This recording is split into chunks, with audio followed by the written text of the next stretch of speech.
Chapter 16. Guard your weak point. He that is slow to anger is better than mighty, and he that ruleth his spirit than he that taketh a city. Bible. The first and best of victories is for a man to conquer himself.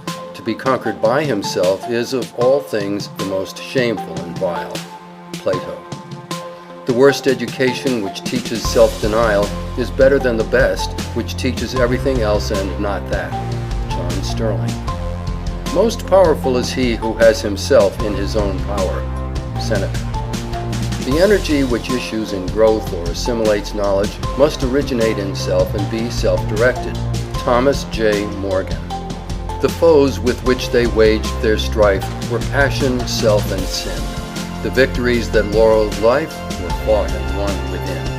Edward H. Ewart. I'll sign it after a while, the drunkard would reply when repeatedly urged by his wife to sign the pledge, but I don't like to break off at once. The best way is to get used to a thing. Very well, old man, said his wife.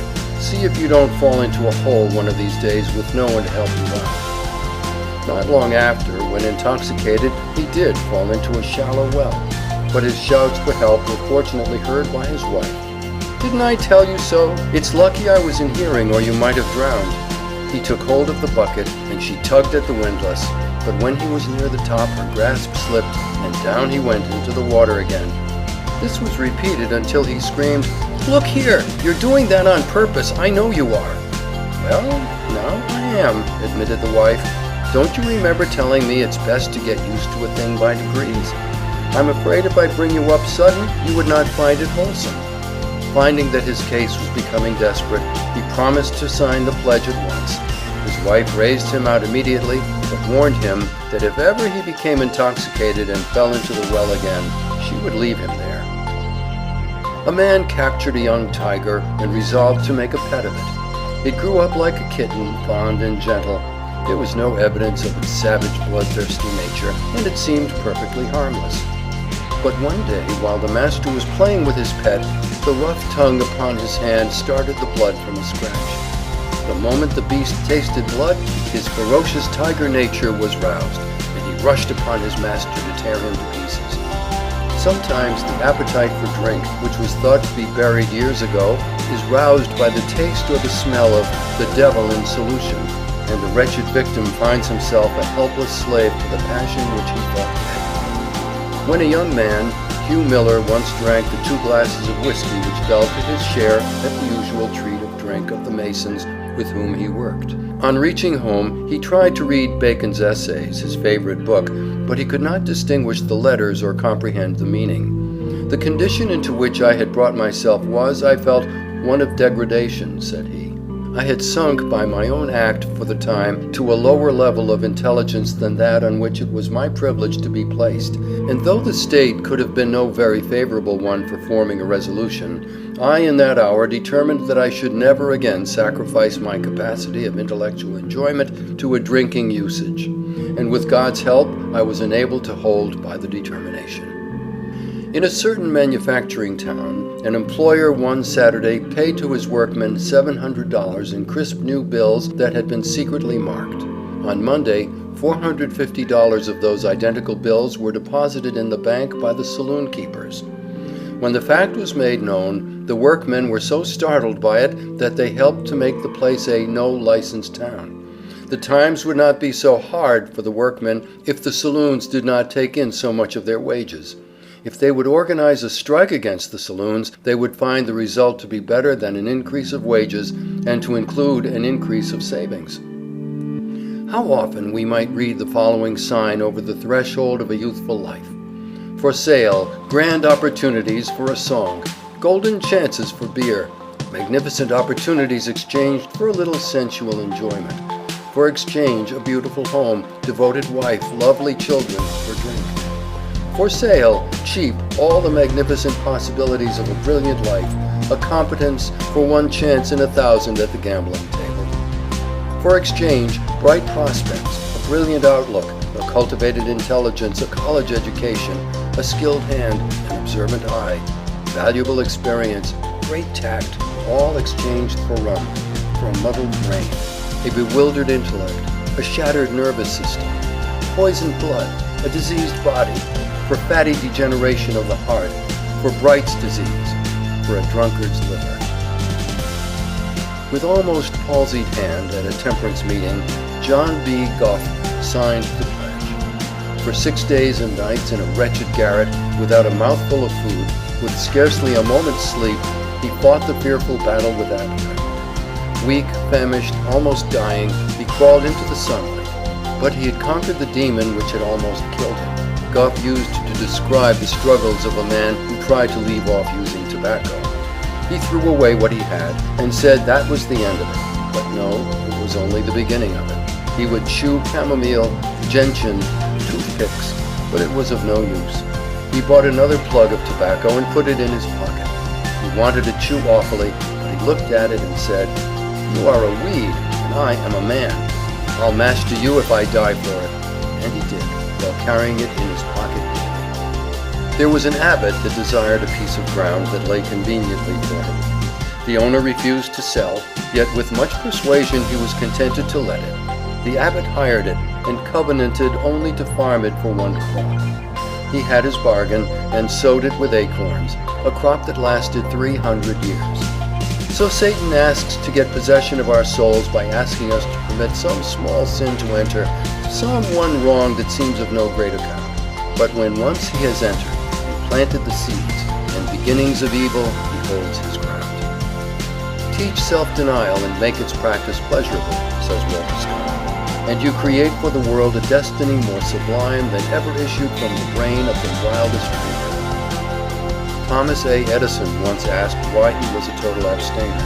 He said, "I thought I had a better use for my head." Byron could write poetry easily, for it was merely indulging his natural propensity. But to curb his temper, soothe his discontent, and control his animal appetites was a very different thing. At all events, it seemed so great to him that he never seriously attempted self-conquest. Let every youth who would not be shipwrecked on life's voyage cultivate this one great virtue, self-control. There is nothing so important to a youth starting out in life as a thoroughly trained and cultivated will. Everything depends upon it. If he has it, he will succeed. If he does not have it, he will fail. The first and best of victories, says Plato, is for a man to conquer himself. To be conquered by himself is, of all things, the most shameful and vile. Silence, says Zimmerman, is the safest response for all the contradiction that arises from impertinence, vulgarity, or envy. He is a fool who cannot be angry, says English, but he is a wise man who will not. Seneca, one of the greatest of the ancient philosophers, said that we should every night call ourselves to account. What infirmity have I mastered today? What passion opposed? What temptation resisted? What virtue acquired? And then he follows with the profound truth that our vices will abate of themselves if they be brought every day to the shrift. If you cannot at first control your anger, learn to control your tongue, which, like fire, is a good servant but a hard master. It does no good to get angry. Some sins have a seeming compensation or apology, a present gratification of some sort, but anger has none. A man feels no better for it. It is really a torment, and when the storm of passion is cleared away, it leaves one to see that he has been a fool, and he has made himself a fool in the eyes of others too. The wife of Socrates, Xanthippe, was a woman of a most fantastical and furious spirit. At one time, having vented all the reproaches upon Socrates her fury could suggest, he went out and sat before the door. His calm and unconcerned behavior but irritated her so much the more, and in the excess of her rage, she ran upstairs and emptied a vessel upon his head, at which he only laughed and said that so much thunder must needs produce a shower. Alcibiades, his friend, talked with him about his wife, told him he wondered how he could bear such an everlasting scold in the same house with him. He replied, "I have so accustomed myself to expect it that it now offends me no more than the noise of carriages in the street." It is said of Socrates that whether he was teaching the rules of an exact morality, whether he was answering his corrupt judges, or was receiving sentence of death, or swallowing the poison, he was still the same man. That is to say, calm, quiet, undisturbed, intrepid. In a word, wise to the last. It is not enough to have great qualities, says La Rochefoucauld. We should also have the management of them. No man can call himself educated until every voluntary muscle obeys his will. You ask whether it would not be manly to resent a great injury, said Eardley Wilmot. I answer that it would be manly to resent it, but it would be godlike to forgive it. He who with strong passions remains chaste, he who, keenly sensitive, with manly power of indignation in him, can be provoked, and yet restrain himself and forgive, these are strong men, the spiritual heroes. To feel provoked or exasperated at a trifle, when the nerves are exhausted, is perhaps natural to us in our imperfect state.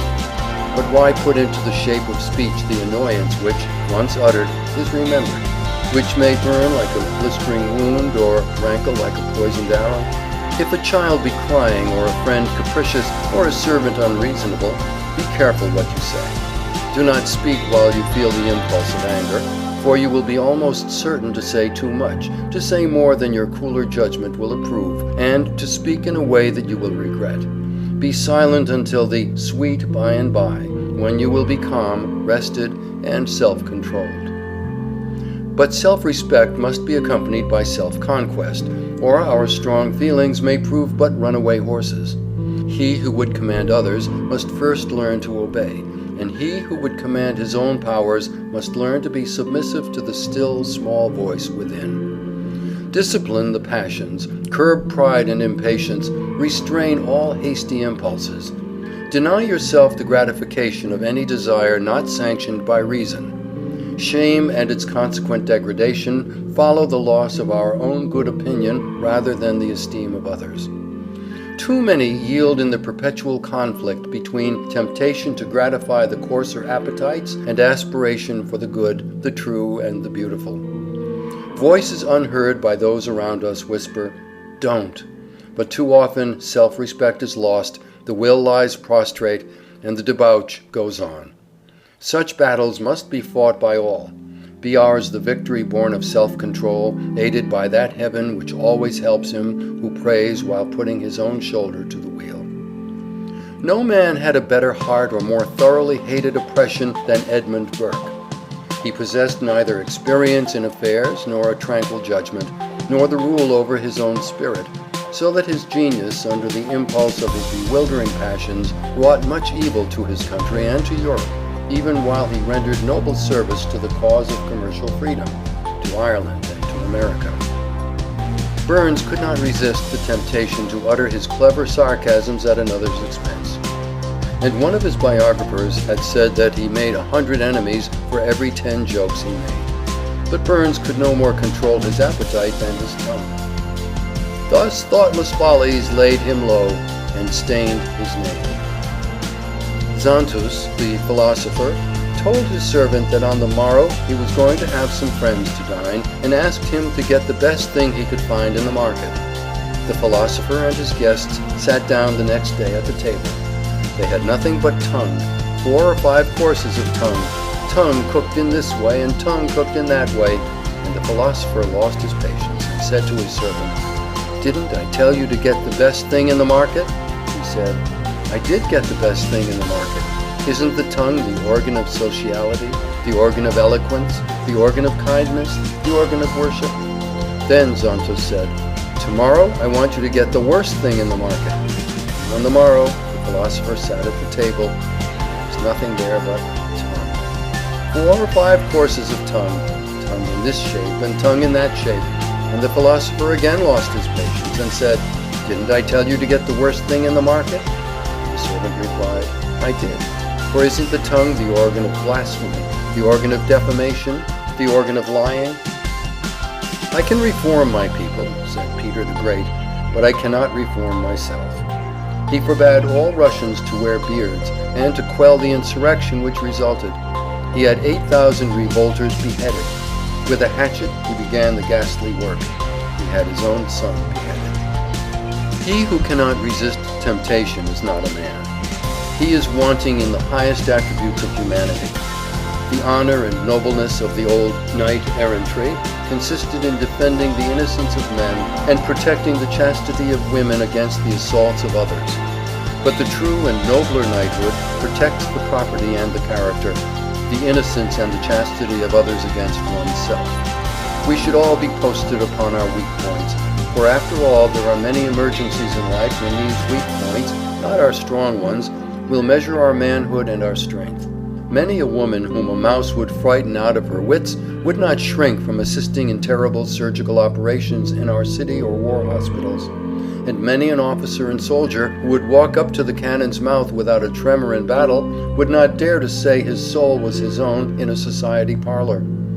Many a great statesman has quailed before the ringer of scorn of a fellow congressman, and has been completely cowed by a hiss from the gallery or a ridiculing paragraph in a newspaper.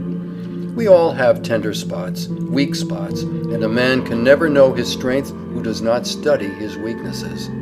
Violent passions and ardent feelings are seldom found united with complete self-command. But when they are, they form the strongest possible character, for there is all the power of clear thought and cool judgment impelled by the resistless energy of feeling. This combination Washington possessed, for in his impetuosity there was no foolish rashness, and in his passion no injustice.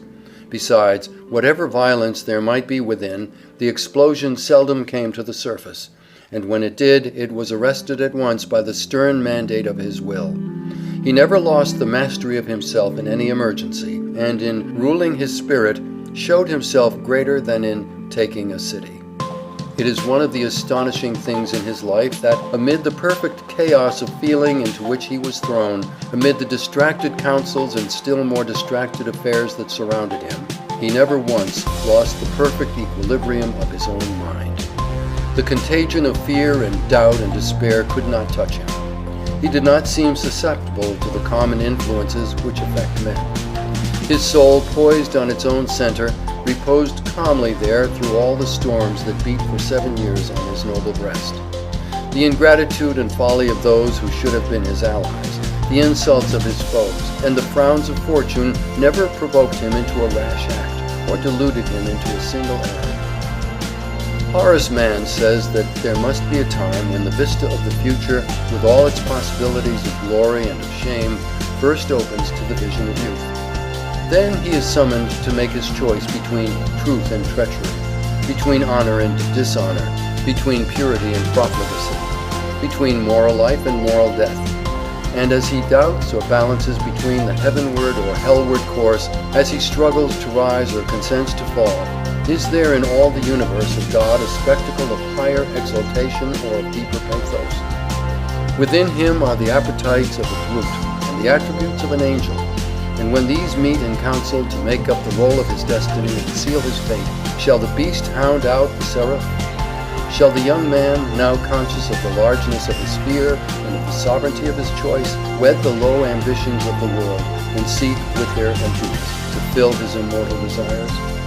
Because he has a few animal wants that must be supplied, shall he become all animal, epicure and an inebriate, and blasphemously make it the first doctrine of his catechism, the chief end of man, to glorify his stomach and enjoy it? Because it is the law of self-preservation that he shall provide for himself, and the law of religion that he shall provide for his family, when he has one, must he, therefore, cut away all the bonds of humanity that bind him to his race, forswear charity, crush down every prompting of benevolence, and if he can have the palace of equipage of the prince, table of a sybarite, become a blind man, and a deaf man, and a dumb man, when he walks the streets where hunger moans and nakedness shivers.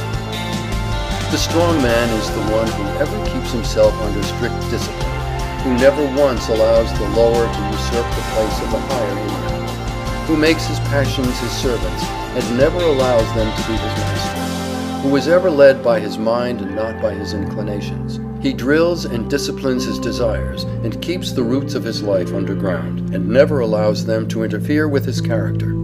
He is never the slave of his inclinations, nor the sport of impulse. He is the commander of himself and heads his ship due north even in the wildest tempests of passion. He is never the slave of his strongest desire. A noted teacher has said that the propensities and habits are as teachable as Latin and Greek, while they are infinitely more essential to happiness. We are very largely the creatures of our wills.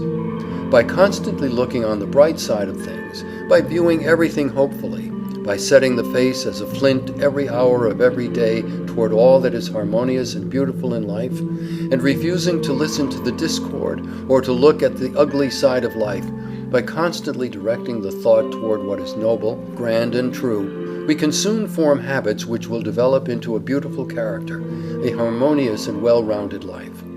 We are creatures of habit, and by knowing the laws of its formation we can, in a little while, build up a network of habit about us, which will protect us from most of the ugly, selfish, and degrading things of life. In fact, the only real happiness and unalloyed satisfaction we get out of life is the product of self-control. It is the great guardian of all the virtues, without which none of them is safe. It is the sentinel which stands on guard at the door of life, to admit friends and exclude enemies.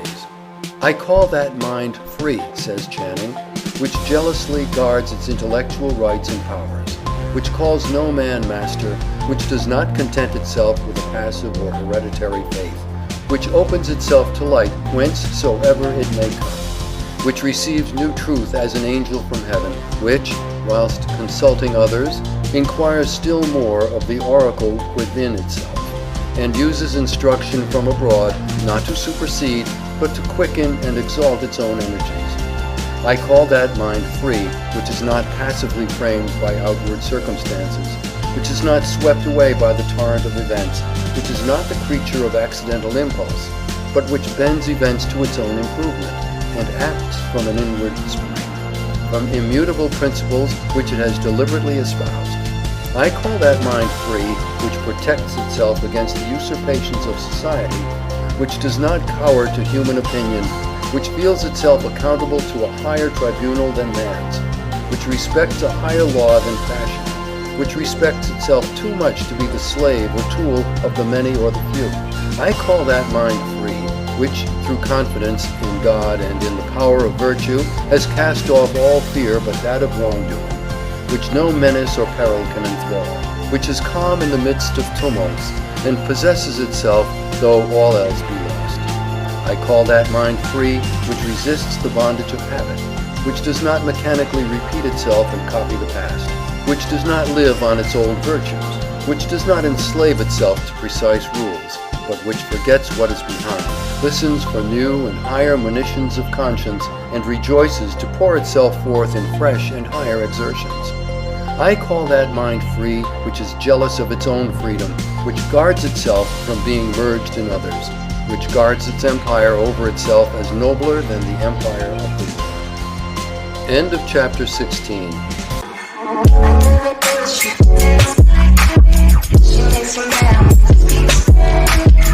¿Cómo se llama?